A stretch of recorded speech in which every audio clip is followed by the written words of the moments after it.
Hello friends, last લેક્ચરમાં આપણે લોકોએ વીજભારની થોડી ઘણી ઓળખ લીધી. બરાબર, ઓળખમાં આપણે વીજભારને આંતરિક ગુણધર્મ તરીકે સ્પેસિફાઈ કર્યો. પછી આપણે વીજભારના પ્રકાર જોયા. પ્રોટોન, ઇલેક્ટ્રોન, ધન વીજભારિત, ઋણ વીજભારિત છે એ આપણે જોયું. ન્યુટ્રોન વીજભાર વિહીન કણ છે આપણે એ જોયું. પછી એમના વચ્ચે આકર્ષી બળ અને અપાકર્ષી બળ કઈ રીતે લાગે એ આપણે સમજી લીધું.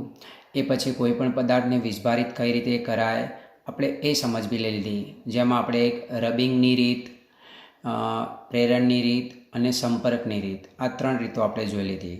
બરાબર. હવે મિત્રો આપણે આગળનો ટૉપિક કયો છે? તો આગળનો ટૉપિક છે વિદ્યુત ભારના ગુણધર્મો. બરાબર છે. તો આ 3 ગુણધર્મો છે. એમાં પહેલો ગુણધર્મ કયો છે? તો પહેલો ગુણધર્મ છે કે વિદ્યુત ભારનો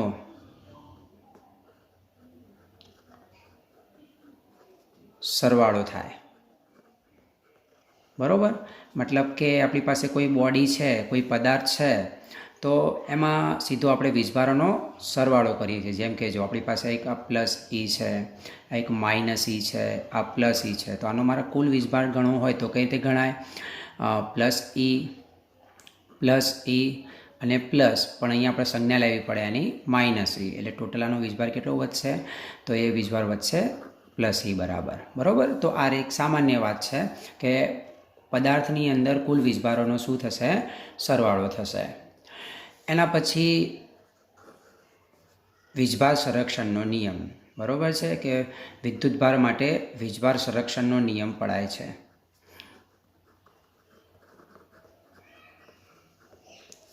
ક્ષણના નિયમનું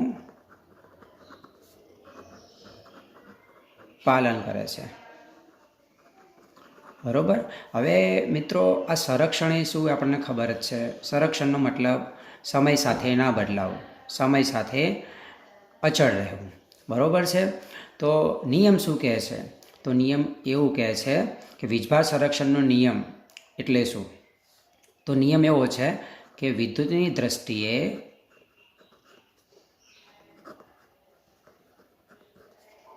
અલગ કરેલા તંત્રમાં કુલ વીજભારનો બેઝિક સરવાળો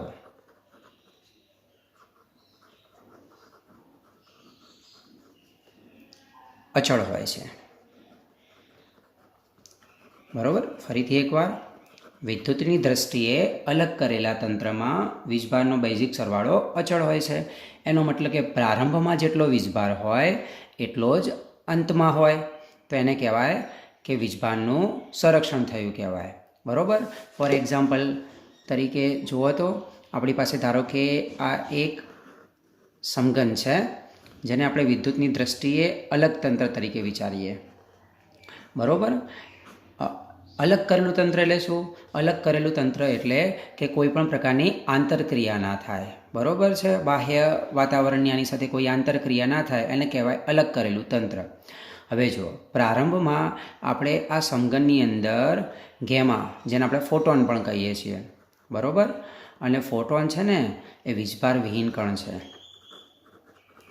મતલબ એના પરનો કુલ વીજભાર કેટલો છે? તો 0 છે. બરાબર.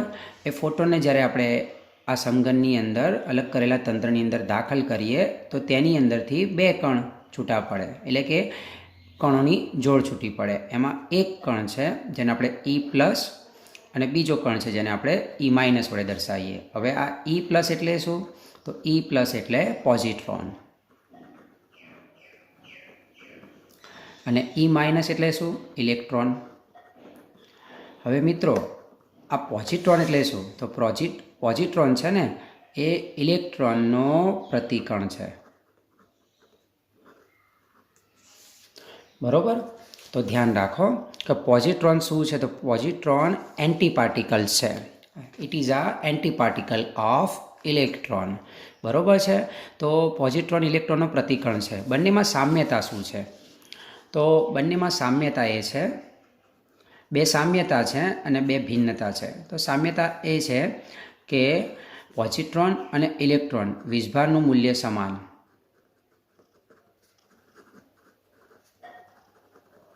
નંબર 1. નંબર 2, દળોના મૂલ્ય પણ સમાન. બરોબર. જ્યારે બંનેની વચ્ચેની ભિન્નતા શું છે? તો બંનેની વચ્ચેની ભિન્નતા એ છે કે વીજભારની દિશા એટલે કે સંજ્ઞા પરસ્પર વિરુદ્ધ છે.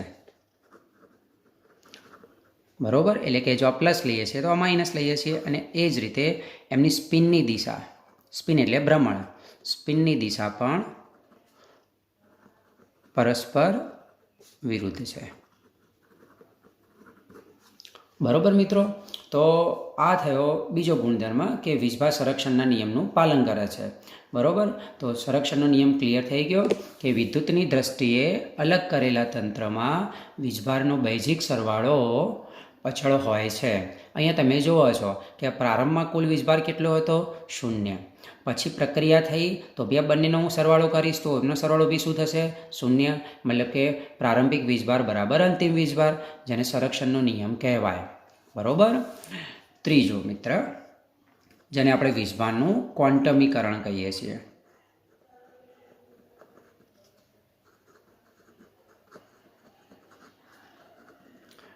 જો મિત્રો, આ ઇમ્પોર્ટન્ટ છે. બરોબર. એટલે આના ઉપર ખાસ ધ્યાન આપજો કે વીજભારનું ક્વોન્ટમીકરણ એટલે શું. બરોબર છે. હવે સૌથી પહેલાં ક્વોન્ટમીકરણ શબ્દ તમારા માટે નવો આવ્યો છે. જુઓ, ક્વોન્ટમીકરણ. તો ક્વોન્ટમીકરણ કોને કહેવાય? બરોબર. તો જે ભૌતિક રાશિ અમુક નિશ્ચિત મૂલ્યો જ ધારણ કરે, બીજા મૂલ્યો ધારણ કરી શકે નહીં, ધારણ કરી શકે નહીં, તો તે ભૌતિક રાશિનું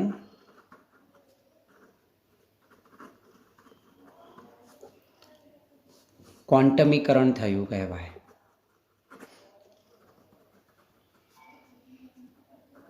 ક્વોન્ટમીકરણ થયું કહેવાય.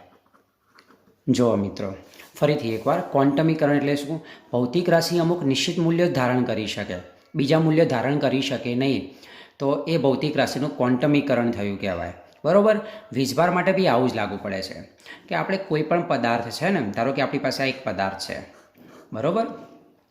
તો આ પદાર્થના વીજભારના જે કુલ વીજભારના મૂલ્યો છે ને એ કેવા હશે? એ કાં તો E, 2E, 3E, 4E, આ રીતે આપણે આગળ જઈએ. બરોબર છે. તો એ રીતે મળશે. જો એ પ્રોટોન હશે તો આની અંદર પ્રોટોન હશે તો એના કુલ વીજભારના મૂલ્યો કાં તો E ધરાવશે, 2E ધરાવશે, 3E ધરાવશે, 4E ધરાવશે. અને જો એની અંદર ઇલેક્ટ્રોન હશે તો ઇલેક્ટ્રોન હશે તો એ કેવા મૂલ્ય ધરાવશે? -E, -2E, -3E, -4E. આ રીતે આપણે આગળ જવાય.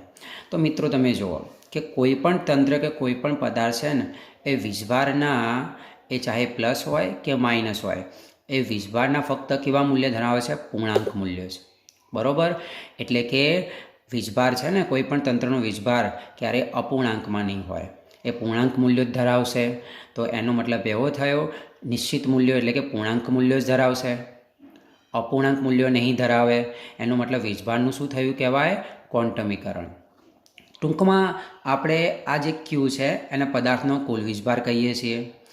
અને કુલ વીજભાર બરાબર કેટલા? તો કુલ વીજભાર બરાબર આપણી પાસે આવશે, E તો આવશે જ, એ તમે અહીંયા જોઈ શકો છો. બરોબર છે. પણ અહીંયા +1 or -1, +2 or -2, +3 or -3, એના દર્શાવવા માટે આપણે શું કરીએ છીએ? +or-n. જો આ n એટલે હવે ક્લિયર થઈ ગયું કે જ્યાં n બરાબર આપણે શું લેવાના? n બરાબર 1, 2, 3, 4, આ રીતે આપણે બરાબર છે કણોની સંખ્યા લઈ શકીએ છીએ. આને આપણે શું કહીએ છીએ? કુલ વીજભાર. બરાબર. આને આપણે શું કહીએ છીએ? મૂળભૂત વીજભાર. કારણ કે જો આ પ્રોટોન અથવા ઇલેક્ટ્રોન હશે જેને આપણે મૂળભૂત કણ તરીકે લઈએ. તો હવે જો આપણે આને સ્ટેટમેન્ટમાં લેવો હોય તો કઈ રીતે લેવાય? તો બહુ સિમ્પલ થઈ ગયું કે વીજભારનું ક્વોન્ટમીકરણ. તો પદાર્થ પરનો અથવા તો તંત્ર પરનો, પદાર્થ પરનો કુલ વીજભાર એ પદાર્થ પરનો કુલ વીજભાર એ તેમાં રહેલા મૂળભૂત વીજભાર, મૂળભૂત વીજભારના પૂર્ણ ગુણાંકમાં, આ શબ્દ ખાસ ધ્યાન રાખો, પૂર્ણ ગુણાંકમાં હોય છે. આને કહીએ છીએ વીજભારનું ક્વોન્ટમીકરણ. જો પ્લસ એની ક્યારે લખવો અને માઇનસ એની ક્યારે લખવો? જો પદાર્થમાંથી ઇલેક્ટ્રોન બહાર નીકળતા હશે તો ત્યાં પ્લસ એની લખાય. જો પદાર્થમાં ઇલેક્ટ્રોન દાખલ થતા હશે તો ત્યાં આપણે શું લખશું? માઇનસ એની. બરાબર મિત્રો? તો આ તમારે આ ચેપ્ટરનું સૌથી પહેલું અને ઇમ્પોર્ટન્ટ સૂત્ર આવી ગયું છે, ક્યુ ઇઝ ઇક્વલ ટુ એની. કેવા પ્રશ્નો આવે જુઓ. ધારો કે એવું કે એક પદાર્થ પર 2 પ્રોટોન રહેલા છે, તેનો કુલ વીજભાર કેટલો? બરાબર છે. અથવા તો તમને એવું કે 2 ઇલેક્ટ્રોન દાખલ થયા પદાર્થમાં, તો એના પરનો કુલ વીજભાર કેટલો? બરાબર છે. એક તટસ્થ પદાર્થની અંદર 2 ઇલેક્ટ્રોન દાખલ થયા તો એના પરનો કુલ વીજભાર કેટલો? તો તટસ્થ હોય એનો મતલબ number of proton is equal to number of electron, એ તો 0 થઈ જાય. 2 ઇલેક્ટ્રોન દાખલ થાય એનો મતલબ શું આવશે? -2e. બરાબર? તો આ રીતે આપણે આને સોલ્વ કરી શકીએ છીએ. આ નોંધ પરીક્ષામાં 2 માર્ક્સમાં પૂછાઈ શકે છે. બરાબર? એ 2 માર્ક્સની અંદર તમારે એક આ સૂત્ર બતાવવાનું રહે અને આ વિધાન લખવાનું રહે. એ સિવાય તમારે આ એક વધારાનો પોઈન્ટ પણ દર્શાવવાનો રહેશે. તો એ કયો પોઈન્ટ છે જુઓ, કે કોઈ પણ પદાર્થ છે, પદાર્થ કણોના બનેલો છે. કણ એટલે કયા? તો ન્યુક્લિયસ. બરાબર છે? ન્યુક્લિયસની અંદર રહેલા કણ. ન્યુક્લિયસની અંદર રહેલા કણ કયા કયા છે? તો પ્રોટોન અને ન્યુટ્રોન. ઇલેક્ટ્રોન તો એની કક્ષામાં પરિભ્રમણ કરે છે. મિત્રો, આપણું વિજ્ઞાન છે ને એટલું આગળ પહોંચી ગયું છે કે એને આ પ્રોટોન અને ન્યુટ્રોનને પણ તોડી કાઢ્યા. હવે પ્રોટોન અને ન્યુટ્રોન બંનેને તોડી કાઢ્યા એનો મતલબ એવો નથી કે હથેળી લઈને તોડી કાઢ્યા, પણ કહેવાનો મતલબ એ છે કે આપણા ફિઝિક્સે, આપણા વિજ્ઞાને આ જે છે, બરાબર, પ્રોટોન અને ન્યુટ્રોનની અંદર નવા કણ શોધી કાઢ્યા. અને નવા કણનું નામ શું છે? બરાબર? તો પ્રોટોનની અને ન્યુટ્રોનની અંદર રહેલા કણનું નામ છે ક્વાર્ક. ક્વાર્ક્સ. બરાબર? આ ક્વાર્ક્સ છે ને એ 2 પ્રકારના હોય. એ 2 પ્રકારે લખાયા. તો એકનું નામ છે અપ ક્વાર્ક્સ અને એકનું નામ શું છે? Down quarks. બરાબર? અપ ક્વાર્ક્સને આપણે યુ વડે દર્શાવીએ છીએ અને ડાઉન ક્વાર્ક્સને આપણે ડી વડે દર્શાવીએ છીએ. મિત્રો, જો હવે આ પ્રોટોન અને ન્યુટ્રોનની અંદર રહેલા કણ છે તેનો મતલબ ક્વાર્ક્સ પાસે પણ વીજભાર છે. તો એ વીજભાર કેટલો છે? હવે પ્રશ્ન એ છે કે અપ હોય એટલે એને પ્લસ વડે દર્શાવાય, ડાઉન છે એટલે એને શેના વડે દર્શાવીશું? માઇનસ વડે. તો અપ ક્વાર્ક્સ પરનો વીજભાર કેટલો છે? +2/3e જેટલો. અને ડાઉન ક્વાર્ક્સ પરનો વીજભાર કેટલો છે? તો -1/3e જેટલો. બરાબર? હવે જુઓ મિત્રો, તમને પ્રશ્ન થશે કે સાહેબ આગળ એવું ભણાવે છે કે પૂર્ણ ગુણાંકમાં જ હોય, મૂળભૂત વીજભારના પૂર્ણ ગુણાંકમાં જ હોય, તો આ તો અપૂર્ણાંક મૂલ્ય આવી ગયા. બરાબર ને? પણ મિત્રો, અત્યાર સુધી એવો કોઈ પણ સિંગલ ક્વાર્ક શોધાયો નથી. મતલબ કોઈ પણ પ્રોટોન કે ન્યુટ્રોનની અંદર સિંગલ ક્વાર્ક્સની આપણે શોધ નથી કરી શક્યા. હંમેશા ક્વાર્ક્સ છે ને એ જોડમાં જ ઉત્પન્ન થાય છે, અને જોડમાં ઉત્પન્ન થાય એટલે એનું કુલ મૂલ્ય તમને પૂર્ણાંકમાં જ મળી જશે. બરાબર? તો આ પ્રોટોન અને જે ન્યુટ્રોન છે, તો એ પ્રોટોન હોય કે ન્યુટ્રોન હોય, એ બંનેની અંદર છે ને 3 ક્વાર્ક્સ રહેલા છે. તો એ 3 ક્વાર્ક્સ કેવા? એટલે કે પ્રોટોન અને ન્યુટ્રોન બંને 3 ક્વાર્ક્સના બનેલા છે. બરાબર? તો પ્રોટોનનું બંધારણ છે આ પ્રકારનું. જુઓ, તો પ્રોટોનનું બંધારણ યાદ રાખવા માટે જો આપણો ફેસ યાદ રાખી લો. ઉપર 2 આંખ છે અને આ મોનો ભાગ બતાવી દઈએ. બરાબર છે? તો પ્રોટોનનું આ બંધારણ છે. ઉપર છે એને આપણે શેના વડે દર્શાવીશું? તો યુ વડે, એટલે કે યુ. અને નીચે આપણે શેના વડે દર્શાવીશું? ડી વડે. તો આ થઈ ગયું પ્રોટોનનું બંધારણ. Up, down. બરાબર. એ જ રીતે ન્યુટ્રોનનું બંધારણ કેવું રહેશે? તો આના કરતાં ખાલી ઊંધું લઈ લો. અહીંયા એક રાઉન્ડ બતાવીશું, અહીંયા 2 રાઉન્ડ બતાવીશું. તો ઉપર કોણ હોય? અપ.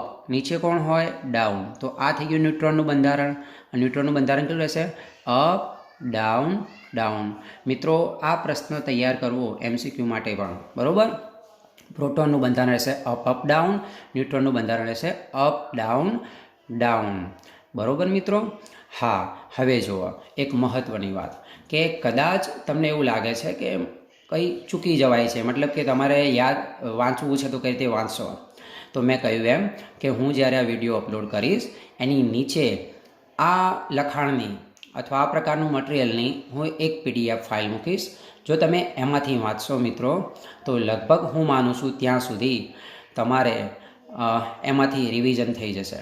બરાબર. તો વિદ્યુતભારના ગુણધર્મો એટલે વીજભારનો સરવાળો થાય, વીજભાર સંરક્ષણના નિયમનું પાલન થાય અને વીજભારનું શું થશે? ક્વોન્ટમીકરણ થશે. બરાબર મિત્રો. તમારે જો આનો સ્ક્રીનશોટ પાડવો હોય તો સ્ક્રીનશોટ પાડી લેશો. બરાબર.